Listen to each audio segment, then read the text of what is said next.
Good morning students. पिछले lecture में मैंने आपको पार्ट्स ऑफ द सेंटेंस के बारे में जो बताया था, पहले हम लोग उसको थोड़ा रिवाइज करते हैं। पार्ट्स ऑफ सेंटेंस को सबसे पहले हम दो पार्ट्स में डिवाइड करते हैं, सब्जेक्ट एंड प्रेडिकेट।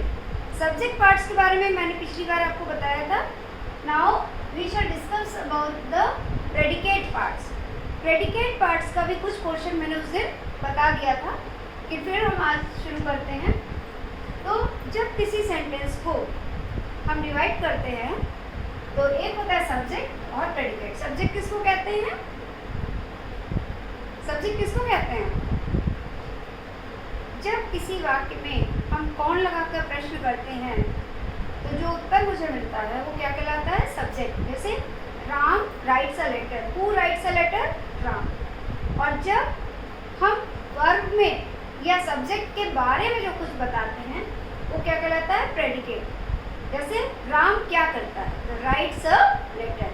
यानी आप सिंपल शब्दों में कह सकते हैं कि सब्जेक्ट के बारे में जो कुछ भी बताया जाए वो क्या कहलाता है? प्रेडिकेट। अब प्रेडिकेट वाले सेंटेंस के हमने आपको बताया था कि स्टार्ट कहाँ से होता है? वर्ब से। ठीक है, जैसे हम लेते हैं एक sentence, Ram writes a letter. अब इसमें सब्जेक्ट क्या है? राम।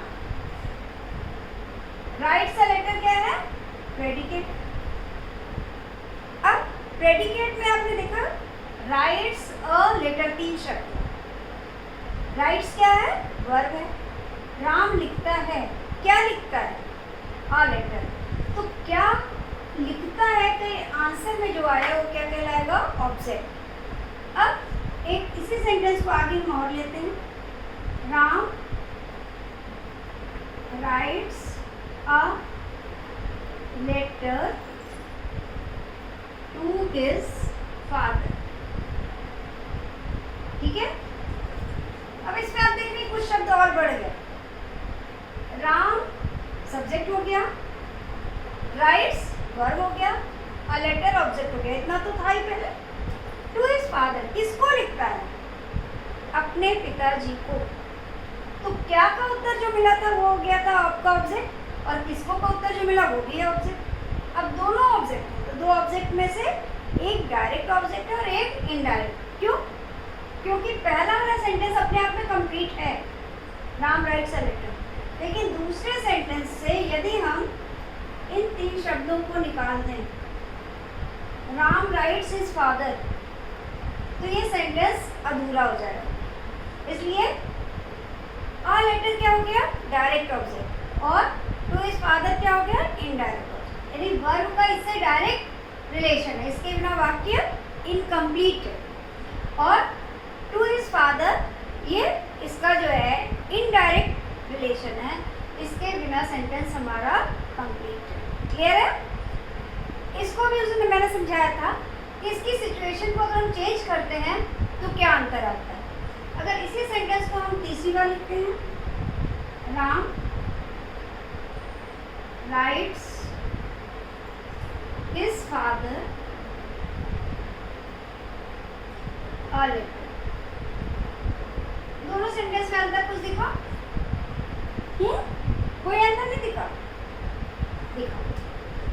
अब इसमें देखिए, जब इनडायरेक्ट ऑब्जेक्ट पहले आ गया तो ये जो टू था, इस टू की आपको आवश्यकता नहीं पड़ी। राम लिखता है अपने पिताजी को एक पत्र, और जब हमने इसको डायरेक्ट ऑब्जेक्ट के बाद में रखा था तो टू लगाया था। टू के साथ साथ उस दिन मैंने एक और चीज़ आपको बताई थी कि फॉर भी लगता है। फॉर कब लगता है? जैसे Ram bought a book for his sister.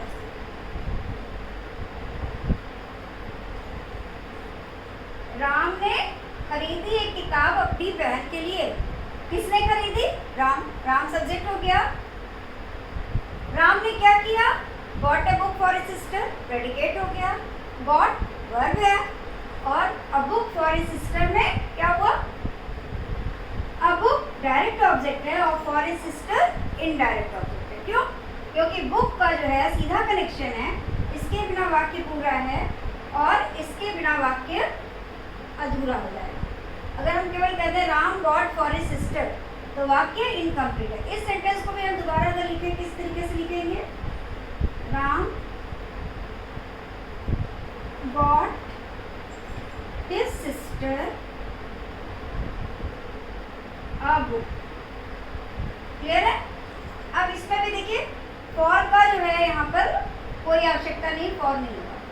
इसी तरह इस सेंटेंस में टू को नहीं लगाया गया, तो जहाँ को अर्थ आएगा वहाँ टू लगेगा, जहाँ ये अर्थ आएगा वहाँ फॉर लगेगा। क्लियर है?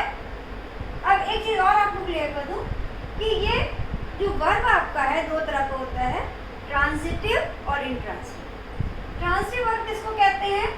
जिनके अर्थ को पूरा करने के लिए ऑब्जेक्ट लगाना जरूरी होता है। जैसे राम लिखता है क्या लिखता है, राम ने खरीदा क्या खरीदा। लेकिन इंट्रांजिटिव वर्ब जो होता है उसको किसी ऑब्जेक्ट की आवश्यकता नहीं होती है, वो अपने आप में बिना ऑब्जेक्ट के पूरा है। जैसे हम कहें चाइल्ड क्राइज, बच्चा रोता है, तो बच्चा क्या रोता है प्रश्न नहीं होता है, बच्चा क्यों रोता है, कब रोता है, आप ये प्रश्न करते हैं। लेकिन बच्चा क्या रोता है नहीं करते। तो जिन वर्ब को क्या का उत्तर देना पड़े वो तो आपके ट्रांजिटिव वर्ब, या किसको का उत्तर देना पड़े वो ट्रांजिटिव वर्ब। लेकिन उसके अलावा जो वर्ब है वो आपके इंट्रांजिटिव वर्ब हैं। इंट्रांजिटिव वर्ब में जरूरी नहीं कि केवल एक वर्ब से ही सेंटेंस पूरा हो जाए। इंट्रांजिटिव वर्ब को भी कभी कभी किसकी आवश्यकता पड़ती है? कॉम्प्लीमेंट की आवश्यकता होती है। कॉम्प्लीमेंट क्या होता है? कॉम्प्लीमेंट वो होता है जो सब्जेक्ट के अर्थ को पूरा करता है। उसमें इंट्रांजिटिव वर्ब भी होता है और उसमें आपका वर्ब टू बी भी होता है। वर्ब टू बी किसको कहते हैं? इज, एम, आर, वॉज, वर, ये सब क्या कहलाती है? आपके वर्ब टू बी। अब यदि हम इसको जो है लेते हैं कोई ट्रांजिटिव वर्ब की जगह इंट्रांजिटिव वर्ब लेते हैं, जैसे हम लेते हैं बर्ड्स फ्लाई, ये सेंटेंस अपने आप में पूरा है। हम इसको अगर ये यहाँ से पुलिस स्टॉप हटा के कर देते हैं इन द स्काई, पक्षी उड़ते हैं, क्या उड़ते नहीं, कहाँ उड़ते हैं, इन द स्काई। या पक्षी चर्प करते चहचहाते हैं, तो कब करते हैं? In the morning. Birds live, कहाँ रहते हैं? In the nest. अब क्या का उत्तर यहाँ नहीं चाहिए आपको, कब कहाँ का उत्तर चाहिए। इसी तरीके से द चाइल्ड वीप्स, इसमें वर्ब क्या है? वीप्स। द चाइल्ड वीप्स, बच्चा रोता है, क्या रोता है नहीं, क्यों रोता है। द चाइल्ड वीप्स किसके कारण? Due to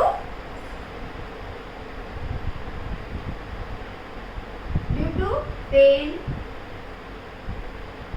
due to hunger, भूख से रोता है, दर्द से रोता है। तो ये क्या हो गया? आपका कॉम्प्लीमेंट हो गया जो इसके अर्थ को पूरा करता है।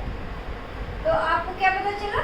जो ऑब्जेक्ट होता है उसके लिए ट्रांजिटिव वर्ब के साथ ऑब्जेक्ट आएगा और इंट्रांजिटिव वर्ब के साथ क्या आएगा?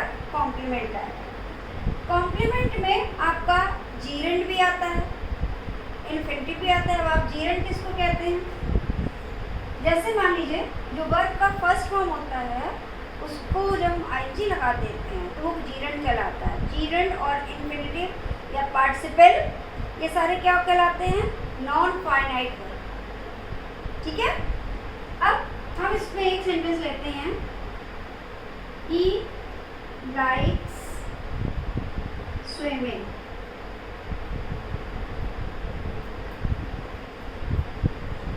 ही लाइक्स स्विमिंग, वह पसंद करता है तैरना। अब क्या हुआ? ही, कौन? ही तो सब्जेक्ट हो गया आपका। लाइक स्विमिंग, पसंद करता है, वर्ब हो गया, और स्विमिंग जीरेंड। वह पसंद करता है तैरना। दूसरा सेंटेंस ले लीजिए,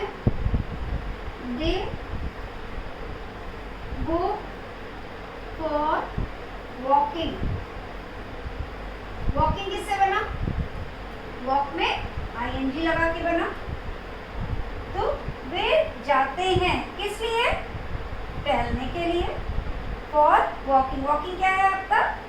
जीरेंड। और जब वर्ब के फर्स्ट फॉर्म में पहले उसके टू लगा देते तो वो क्या कहलाता है? इन्फिनेटिव। जैसे he writes to help the needy. अब यहाँ पे कौन पसंद करता है? वह हो गया आपका सब्जेक्ट, ठीक है। Likes to help the needy, पसंद करता है जरूरतमंद की मदद करना। क्या पसंद करता है? मदद करना। टू हेल्प क्या है आपका? इन्फिनेटिव। और किसकी करता है? नीडी, ये उसका कॉम्प्लीमेंट होता है। फिर उसके बाद आप एक सेंटेंस और ले लीजिए। We give up to smoke, हमने छोड़ दिया है धूम्रपान करना। अब ये क्या है? टू स्मोक, इन्फिनेटिव है, ठीक है। यहाँ पर ये इन्फिनेटिव है। तो आपने क्या देखा कि ऑब्जेक्ट में वर्ब के बाद, यदि वर्ब आपका ट्रांसिटिव वर्ब है तो ऑब्जेक्ट आता है। प्रेडिकेट में वर्ब के बाद आपका क्या आएगा? ऑब्जेक्ट। कौन कौन सा ऑब्जेक्ट? डायरेक्ट या डायरेक्ट और इनडायरेक्ट दोनों। उसके बाद आपने क्या देखा? यदि आपका वर्ब इनट्रांसिटिव होता है तो कॉम्प्लीमेंट आता है। कॉम्प्लीमेंट में आपका बाद में ग्रुप ऑफ वर्ड्स भी हो सकता है जो डिस्क्राइब करता है कि क्यों, कहाँ, कब और कैसे, ठीक है। नेक्स्ट आपका है कि ऑब्जेक्ट में हम जीरंड का भी प्रयोग करते हैं। प्रेडिकेट पार्ट में हम जीरंड का प्रयोग करते हैं और प्रेडिकेट पार्ट में हम इन्फिनेटिव का भी प्रयोग करते हैं, ठीक है। अब इसके आगे मैं इसको थोड़ा सा साफ कर दूँ।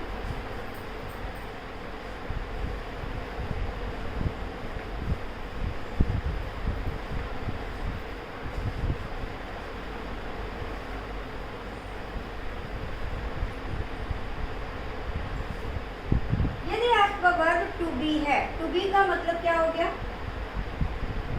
वर्ब टू बी में क्या आएगा? इज, एम, आर, ये प्रेजेंट टेंस, वॉज और वर, ठीक है। और बीन भी आता है, ये थी, ठीक है। इज, एम, आर, वॉज और बीन, ये सब आपके क्या आते हैं? वर्ब टू बी कहलाते हैं। यदि वर्ब टू बी का प्रयोग है तो क्या होगा? प्रेडिकेट के बाद आपका जब प्रेडिकेट में क्या लगेगा? कॉम्प्लीमेंट। जैसे मोहन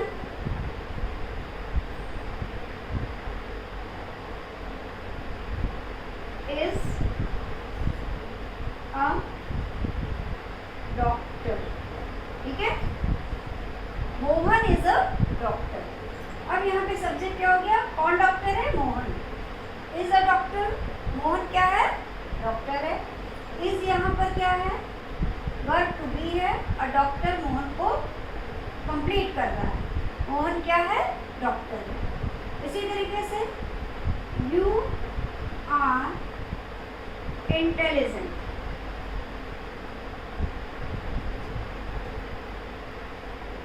अब ये आर क्या है? To be verb. यू, तुम बुद्धिमान हो। कौन बुद्धिमान है? तुम। तो यू हो गया आपका सब्जेक्ट, आर इंटेलिजेंट क्या हो गया? प्रेडिकेट, आर हो गया वर्ब और इंटेलिजेंट क्या हो गया? आपका कॉम्प्लीमेंट। डॉक्टर क्या था आपका? नाउन था। इंटेलिजेंट क्या है?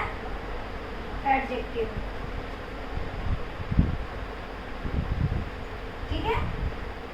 इसी तरीके से they were in the field, they were in the field, they क्या है, कौन थे फील्ड में, दे सब्जेक्ट हो गया, वर्ब टू बी वर्ब हो गया, इन द फील्ड क्या हो गया आपका, एडवर्बियल फ्रेज, फ्रेज बता रहा है वे कहाँ थे, मैदान में थे, जगह बता रहा है तो जो जगह बताए वो क्या हो गया, एडवर्ब हो गया। फिर उसके बाद आप ले लीजिए एक सेंटेंस, ही saw